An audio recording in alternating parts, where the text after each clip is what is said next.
Ouangoulo-Dougou a désormais son collège d'enseignement général. C'est une promesse du Premier ministre Péon-Luc Adolphe Tiao qui se réalise. Nous parlerons aussi dans ce journal de la place du CAMES dans un enseignement supérieur de qualité. C'est le thème donc de la 36e session ordinaire des comités consultatifs interafricains. Et pour en parler, nous recevons le professeur Bertrand Mbachi. Il est le secrétaire général du CAMES. C'est le sommaire du Midi Magazine de ce dimanche. Bienvenue à tous à cette édition de l'actualité et bon appétit à vous qui êtes à table. Il a promis aux populations de Ouangoulo-Dougou un collège d'enseignement général et c'est désormais chose faite.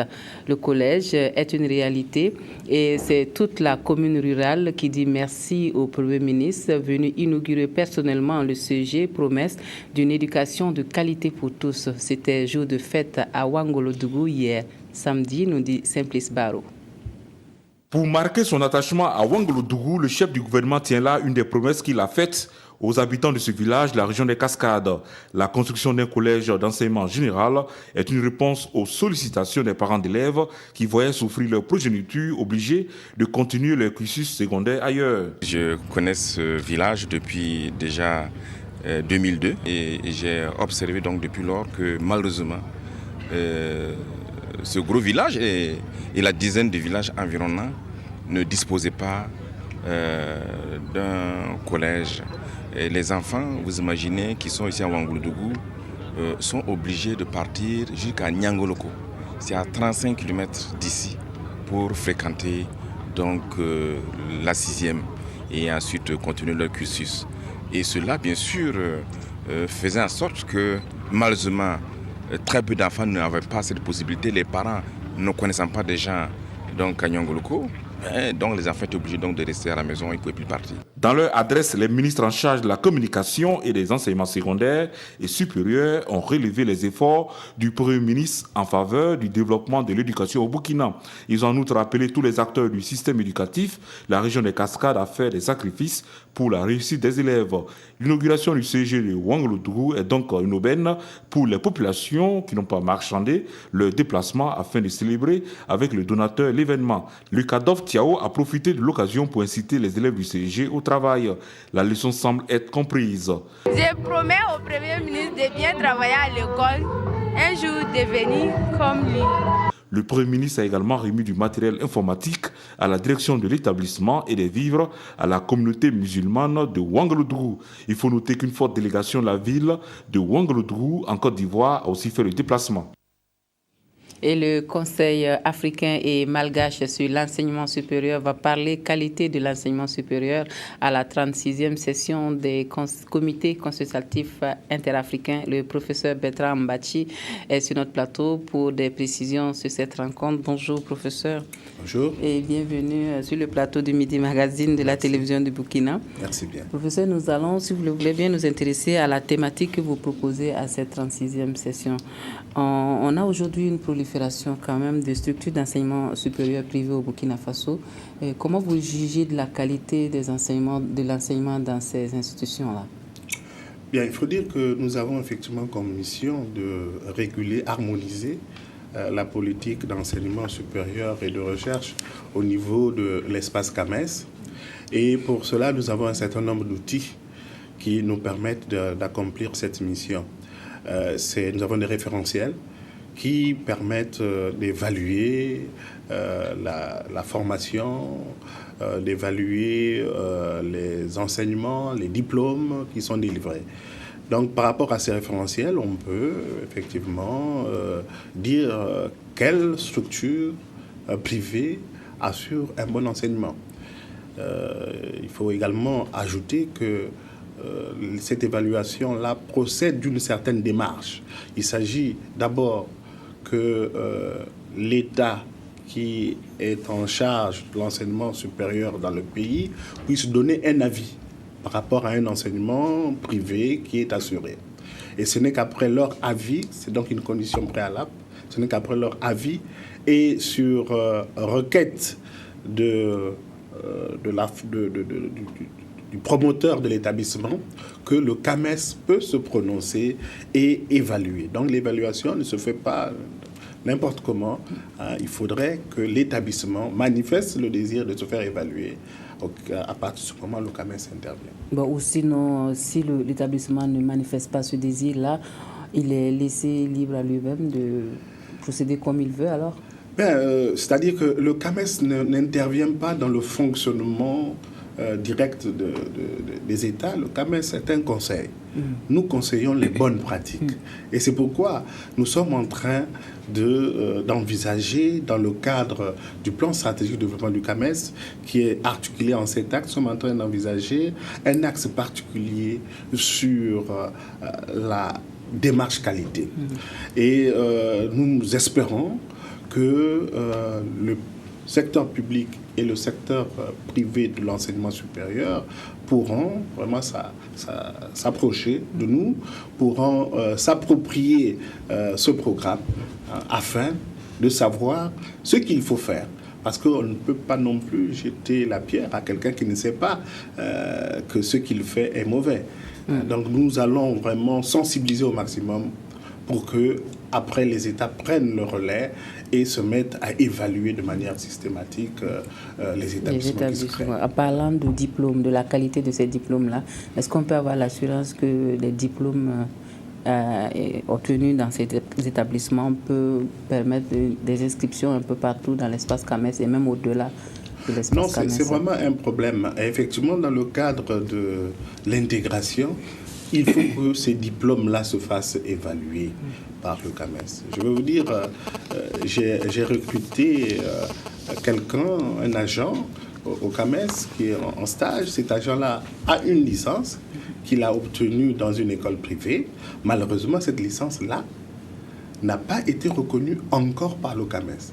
Et j'étais obligé de le recruter au niveau bac, ce qui me gêne beaucoup. Mais la loi, c'est la loi. Okay. Alors aujourd'hui, vous parlez de la place du CAMES dans un enseignement supérieur de qualité. Qu'est-ce que vous mettez dans la notion de qualité? Bon, la qualité est une valeur d'appréciation. Cette appréciation peut être positive ou négative. Et lorsqu'elle est positive, c'est une bonne chose. Alors, cette qualité se rapporte soit au service, soit aux pratiques, soit au produit qui est livré. Et dans un monde de globalisation comme le nôtre, qui veut renforcer l'intégration, la qualité du produit va beaucoup compter dans les relations entre les gens. C'est pourquoi nous voulons, dans le cadre du programme Assurance Qualité, vulgariser la démarche qualité. Une démarche qui veut qu'on apprenne à s'évaluer, qu'on apprenne à se faire évaluer par les autres. Une démarche qui veut qu'il y ait un certain type de gouvernance qu'il faut pratiquer, un certain leadership qu'il faut pratiquer. Alors vous avez dans votre plan stratégique un code d'éthique et de déontologie qui s'applique à qui? Aux institutions ou aux enseignants? Ça s'applique à tout le monde, aussi bien à l'enseignant qui pratique au niveau du CAMES certains programmes du CAMES, qu'au niveau du secrétariat général du CAMES, même au personnel du secrétariat général du CAMES, que ça s'adresse aussi à nos différents partenaires. L'objectif, c'est définir le cadre d'échange avec tout le monde et puis renforcer la transparence, renforcer le climat de confiance. Dès lors qu'on sait que vous travaillez selon certaines valeurs, que vous les respectez, je crois que c'est la base d'un partenariat solide et de ce fait, on peut aller ensemble très loin. Professeur, il y a eu ce communiqué que vous avez signé et qui fait polémique autour du titre de professeur. Pourquoi cette polémique? Qui peut être appelé professeur? Oui, vous parlez donc de cette note que j'ai dû sortir parce que j'ai été interpellé par les membres du comité consultatif général. C'était une note de régulation, un rappel. Un rappel pour dire que tout le monde ne peut pas être professeur. Il y a des grades universitaires, il faut les respecter, il ne faut pas en avoir honte. Par exemple, sur la recherche, les chercheurs, au niveau des chercheurs, on ne peut pas parler de professeurs. Même s'ils peuvent, au niveau compétences, ils ont les mêmes compétences, mais ils ne doivent pas porter le titre de professeur parce qu'ils n'enseignent pas, ce n'est pas leur vocation d'enseigner. Ils doivent se dire docteur et ajouter qu'ils sont, par exemple, pour le grade le plus élevé, qu'ils sont directeurs de recherche. Il n'y a pas de mal à ça. Et dans ce cas, comment moi j'appellerais mon professeur de français du lycée? Oui, l'habitude a voulu qu'on les appelle professeurs, mais au moins ils sont tous dans le cadre d'un lycée, ça on le sait. Mais lorsqu'on se retrouve à l'université et qu'on se met à s'appeler professeur, on ne sait plus qui dirige qui. Et en matière de communication, nous sommes là en train de communiquer. Il faut éviter de faire de la mauvaise communication. Alors, qu'est-ce qui va se passer à cette 36e session des comités interafricains?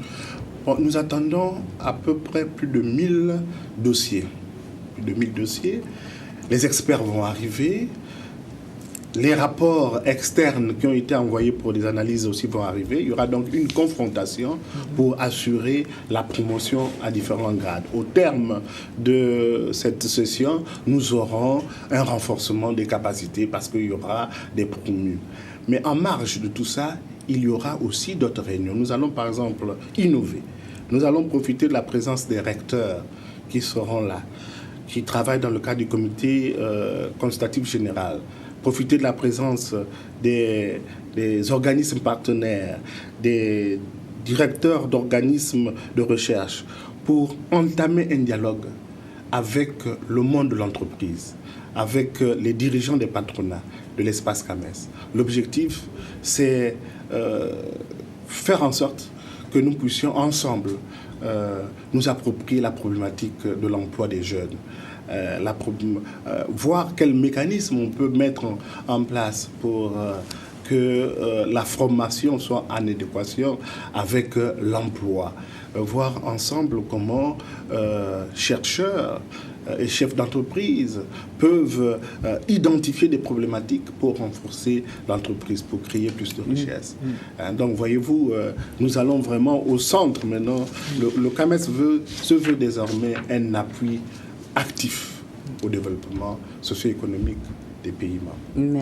Merci professeur Mbachi d'être venu sur notre plateau pour nous parler de la 36e session donc, de ce comité consultatif interafricain. Merci. C'est un plaisir partagé, madame. Vous restez avec nous pour la suite de notre journal.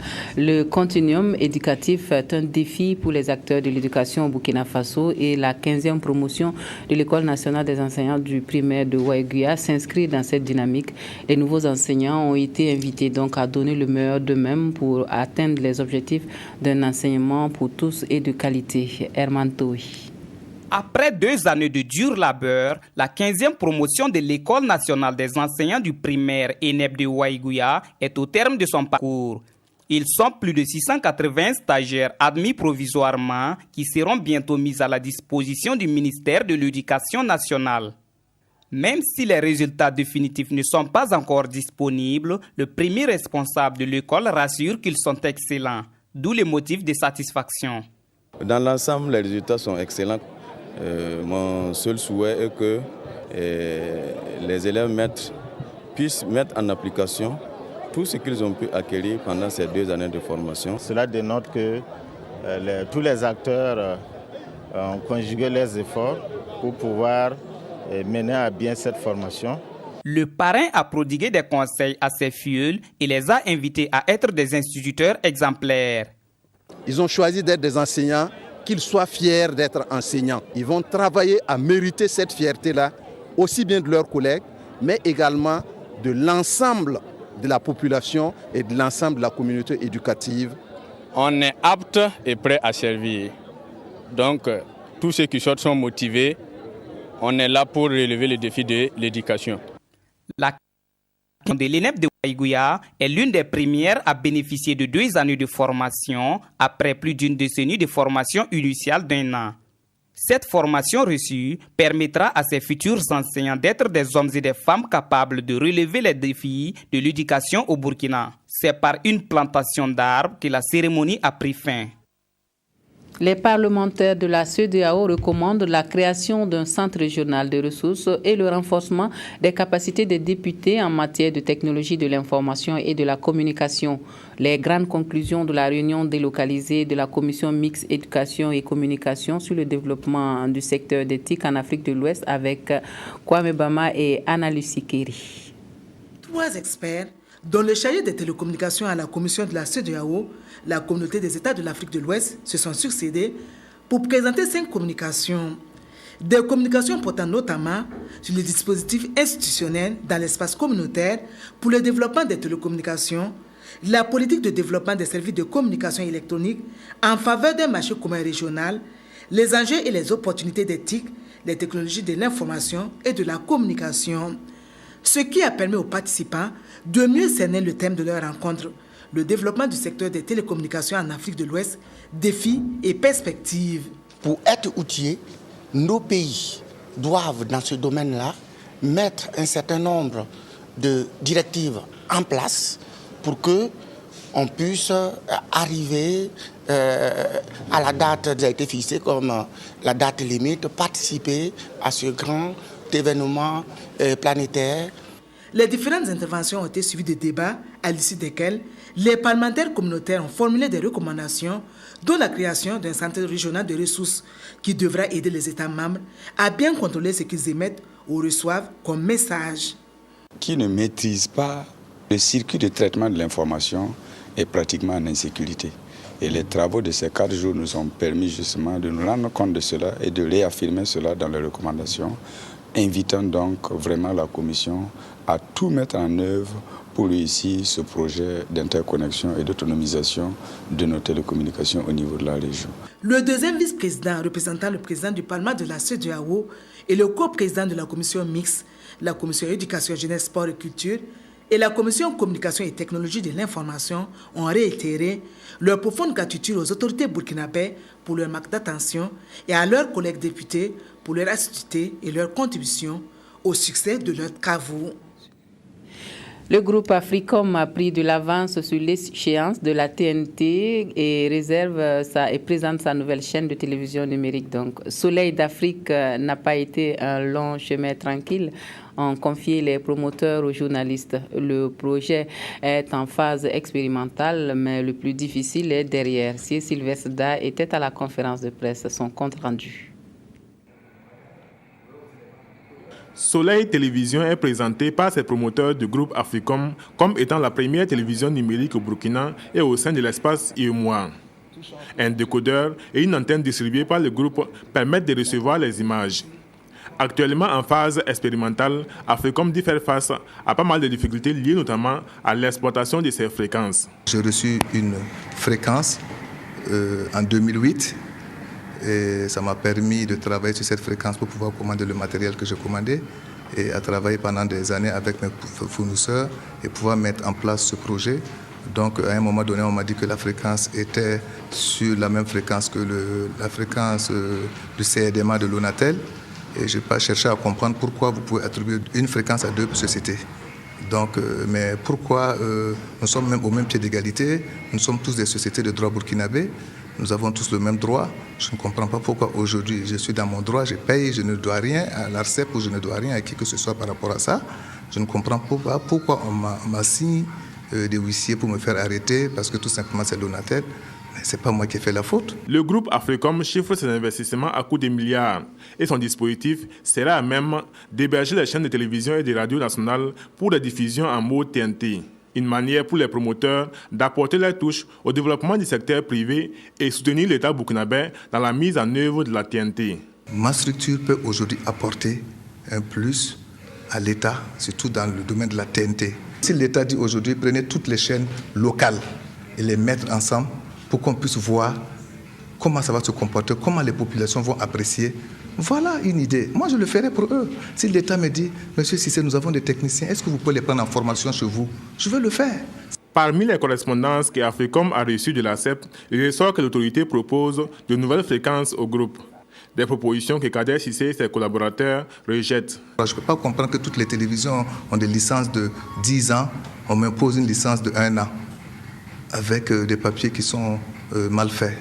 Je pense que il faut que les gens arrêtent parce que ce n'est pas encourageant. Il faut que le président du Faso et le Premier ministre prennent leurs décisions parce que c'est frustrant que quand même les gens s'endettent et que les gens puissent investir des tant de milliards pour qu'on fasse ça. C'est vraiment pas, ce n'est plus l'argent, ce n'est pas ça, c'est l'honneur. Au moment où la conférence de presse prenait fin aux environs de 18h, arrivent ces individus.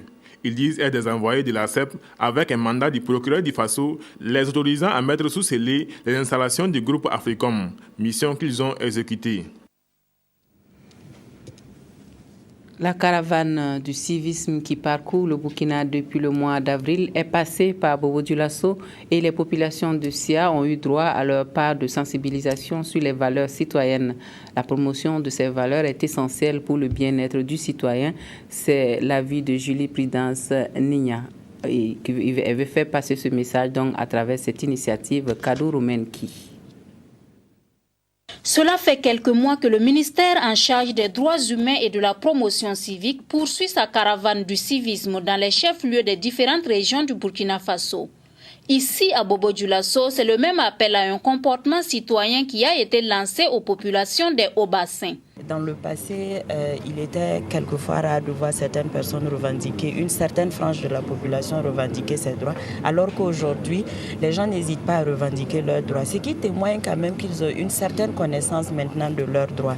Maintenant, ce que nous faisons, c'est de faire de telle sorte que cette revendication se fasse dans les formes légales, que ce ne soit pas une revendication anarchique. Notre souhait est que vraiment des gens ne continuent pas à essayer d'imaginer qu'ils sont eux-mêmes en tout cas les juges d'une situation. Les acteurs locaux qui sont les plus proches des populations à la base sont invités à s'impliquer dans la lutte contre l'incivisme, d'où le thème place et rôle des acteurs locaux dans la promotion d'une citoyenneté responsable. Vraiment, cette rencontre vient appuyer ce que nous avons déjà eu à prendre comme des initiatives donc, au niveau des conseillers municipaux, de tous les maires d'arrondissement, pour que, au niveau de chaque arrondissement, au niveau de chaque secteur, que les conseillers puissent tenir des rencontres donc pour expliquer à la population en tout cas qu'ils ont intérêt à venir à la mairie pour s'informer, pour qu'ils aient vraiment l'information vraie, au lieu que de s'attaquer inutilement donc, au bien public. Et pour finir, le bon citoyen doit travailler pour développer son pays, valoriser les produits locaux et ne pas rester dans l'oisiveté, comme le décrit cette exposition dénommée Village du bon citoyen. Les associations nationales des pouvoirs locaux des pays francophones se sont réunies à Ouagadougou pour réfléchir sur la pérennisation du Centre international de formation des acteurs locaux. L'inconnu, c'est l'après 2016 et il s'agit de définir des priorités et des perspectives pour cette période. Nathalie Savadogo Nabaloum. Les présidents des associations nationales des pouvoirs locaux des pays francophones d'Afrique réunis à Ouagadougou. Ils vont mener la réflexion sur la problématique de renforcement des capacités des collectivités locales en Afrique, faire le bilan des actions menées par le Centre international de formation des acteurs locaux CIFAL, dégager des perspectives et proposer des solutions appropriées pour améliorer la capacité financière du centre. Il faut dire que les techniciens municipaux, c'est eux qui accompagnent les collectivités locales. Donc nous avons renforcé les capacités de plus de 1000 acteurs locaux et nous avons mis en réseau plus d'un millier et plus d'une vingtaine de pays pour qu'ils échangent sur les acquis, les expériences qu'on voit en matière de gestion des déchets, en matière de mobilisation des ressources au niveau des collectivités locales. Cette première rencontre placée sous le thème « Pérennisation des acquis du CIFAL Ouagadougou », défis, priorités et perspectives pour l'après 2016, août 2016, fin du don à CBF, devrait permettre de baliser la voie à la mobilisation de financements conséquents pour soutenir la mise en œuvre efficace des activités de CIFAL Ouagadougou en vue d'améliorer la gouvernance locale. Si nous voulons que la décentralisation apporte le développement auquel nous aspirons, il faut que nous ayons au niveau local des acteurs locaux tout aussi formés, voire mieux formés que ceux qui sont au niveau central, parce que ce sont des options politiques de développement par lesquelles nos États veulent atteindre ce qu'on appelle l'émergence. Le CIFAL Ouagadougou a été créé en juin 2013 sous l'égide de la mairie de Ouagadougou avec comme principal bailleur la Fondation pour le renforcement des capacités en Afrique, ACBF. Il a pour objectif principal de servir de plateforme d'échange et de rencontres pour le renforcement des capacités des collectivités locales d'Afrique francophone. Je vous propose à présent une petite réflexion sur le sens du carême musulman. Les fidèles musulmans sont à mi-parcours sur le chemin de l'accomplissement du 4e pilier de l'islam, se priver de manger et de boire, du lever au coucher du soleil, contrôler ses organes de sens et intensifier les actes d'adoration et de générosité. Ce sont là quelques comportements à observer durant ce mois de Ramadan. Mais quel sens faut-il donner réellement à cette pratique recommandée par le Coran? Abdelaziz Yagibou nous propose quelques éléments de réponse. Quand la dimension spirituelle prend le dessus, il faut à tout prix comprendre et mémoriser les saintes écritures du livre sacré de l'islam. À quelques minutes de la rupture du jeûne, ces étudiantes musulmanes redoublent d'ardeur, comme le recommandent les enseignements de l'islam en ce mois de Ramadan. Le 9e mois du calendrier lunaire au cours duquel les musulmans sont appelés à se mortifier la chair, à se forger une spiritualité allant dans le sens de la crainte d'Allah. C'est le mois au cours duquel le Coran a été révélé comme une guidée et une preuve de bonne guidance. Dans la sourate 2, verset 177, Dieu dit que la bonté pieuse ne consiste pas seulement à tourner vos visages vers le levant, vers le couchant. La bonté pieuse est de croire en Dieu, au jour dernier, au livre, au prophète, d'accomplir la salat, d'acquitter la zakat, de donner de son bien quelque amour qu'on en ait aux pauvres, aux nécessiteux, aux voyageurs indigents, pour délier les joues à l'orphelin, ceux qui sont endurants dans la misère et la maladie, les voilà les vrais pieux, les voilà les vérités. Donc on voit ici que la finalité du mois de Ramadan, c'est d'atteindre cette piété que le verset 177 de la sourate 2 définit comme étant l'élan du cœur d'abord vers Dieu, puisqu'il faut croire d'abord en Dieu, vers son message, les livres et les messagers qu'il a envoyés, par ailleurs de pratiquer les actes de culte tels que la prière et la zakat, et de sorte que ces actes de culte-là aient un effet positif sur notre disposition de cœur à aller vers les créatures de Dieu. Pour un mois de Ramadan bien rempli, des règles de bonne conduite s'imposent. Apprendre à éviter le haram, c'est-à-dire le péché, à être généreux et à se départir des propos ostentatoires. Enseignement du Saint-Coran qui indique que seuls les actes de bienfaisance sont bien récompensés à cette période. L'imam Ghazali dit qu'il y a 3 types de jeûnes. Il y a ce qu'il a appelé As-Siyam al-Umum, ou le jeûne du commun des gens, qui consiste à ne pas manger, à ne pas boire et à ne pas avoir de relations charnelles. Et il dit il y a le jeûne As-Siyam al-Khusous, le jeûne de l'élite, qui consiste à ne pas manger, à ne pas boire, à ne pas avoir de relations sexuelles et par ailleurs à éduquer ses organes de sens.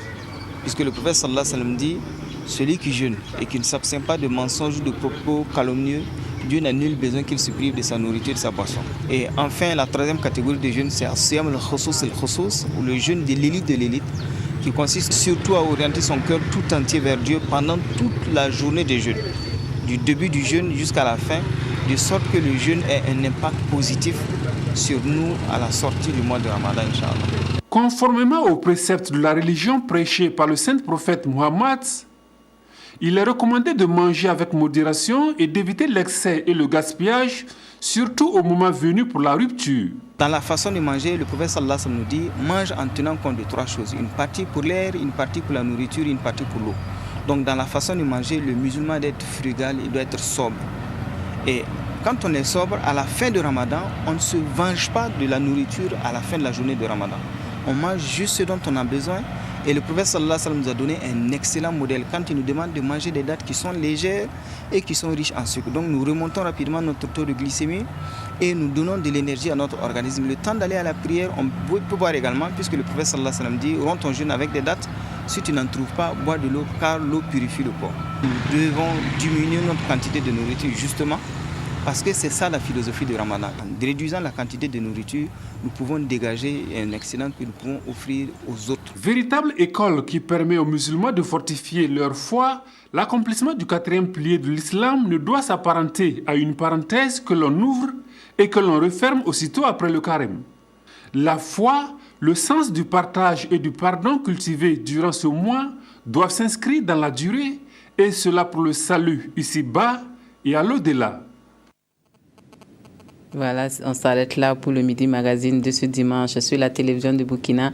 Toute l'équipe du 13h15 se joint à moi pour vous dire merci à vous de nous avoir reçus chez vous toute cette semaine.